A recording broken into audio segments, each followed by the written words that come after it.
এই জন্য শয়তান এবার বলে, আল্লাহরে বলে, আল্লাহর কাছে দুইটা জিনিস চেয়েছে।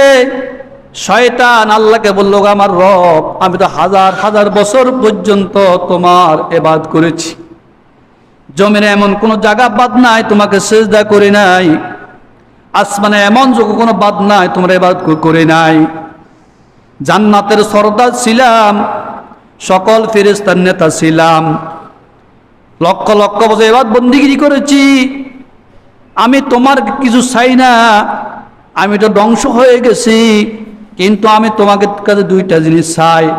এক নম্বর হলো আমাকে কিয়ামত পর্যন্ত হায়াত দান করো, দুই নম্বর হলো আমাকে বনি আদমের রগে রগে হাঁটার শক্তি দান করো। দেখছেন কি বলে? এক নম্বরে কিয়ামত পর্যন্ত হায়াত, আল্লাহ শয়তানকে কিয়ামত পর্যন্ত হায়াত দিয়েছে, জীবন দান করেছে। দুই নম্বর বনি আদমের রগে রগে হাঁটার শক্তি, সে বনি আদমের রগে রগে হাঁটার শক্তি দিয়েছে, রক্তের সাথে মিশ্রিত হওয়ার শক্তি দিয়েছে। আল্লাহ চেয়েছেন এটা, আল্লাহ সে আমার কাছে চাক, চাইলে আমি তাকে দিব, সকল আমল বরবাদ।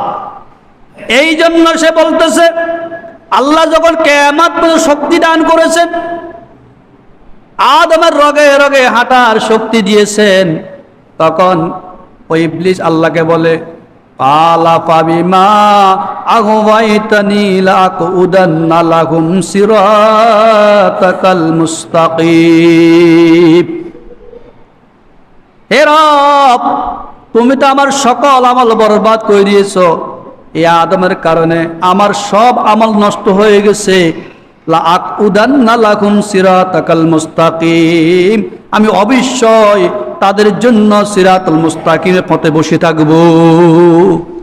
দেখছেন, পথ আটকাইবে। আপনি নামাজ পড়েন, আপনি নামাজ পড়তে দিবে না, আপনি রোজা রাখেন, আপনাকে রোজা রাখতে দিবে না, আপনি সত্য কথা বলেন, সত্য কথা বলতে দিবে না, আপনাকে ধোঁকা দিবে, আপনার ভিতরে বিভিন্ন ধোঁকা দিবে। এই ধোঁকার কারণে আপনি কমজোর ইমানের কারণে এবং তার প্লাবনে পড়ে যাবেন, তার ধোঁকায় পড়ে যাবেন। এই জন্য সে বলতেছে, কালা পাবিমা আগুয়াইতানি লাকুদান্না লাহুম সিরাতাকাল মুস্তাকিম।